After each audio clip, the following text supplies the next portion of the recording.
ওই টাইমে আমি আবার নতুন করে সবকিছু করছি, এক্সট্রা সিকিউরিটি অ্যাড করছি। আমার দুটা ফোনে দুজনে বসায় রাখছি যে কোনো রকম কিছু হলে আমার সাথে সাথে জানাবা। আজকে আবার ঘুরতে যাওয়ার প্ল্যান ছিল, আমি সব ক্যান্সেল করে পিসির সামনে বসে রয়েছি। তারপরে সন্ধ্যা হয়ে গেছে, দেখি কিছু হয় না। তো আমি ভাবছি যে সব ঠিক হয়ে গেছে, ঠিক হওয়ার পর যে শুইতে গেছি, মানে শুইছি।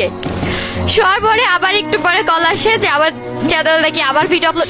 এই কাহিনী হওয়ার মধ্যে আমার চ্যানেলে দুইটা গাইডলাইন পড়ে, একটা গাইডলাইন পড়ে গেছে, এর মধ্যে দুইটা, সরি দুইটা পড়ছে, রিমুভ ভার্সনের সাথে দুইটা পড়ছে প্রথমে।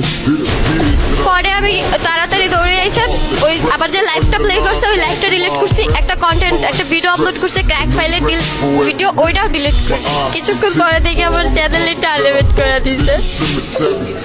আরে শান্ত হও। ওই পিসিটা যখন ক্র্যাক ফাইলের এই বিষয়টা রিয়েলাইজ করছো তখন পিসিটা অফ করে মানে অন ছিল শুরু থেকেই?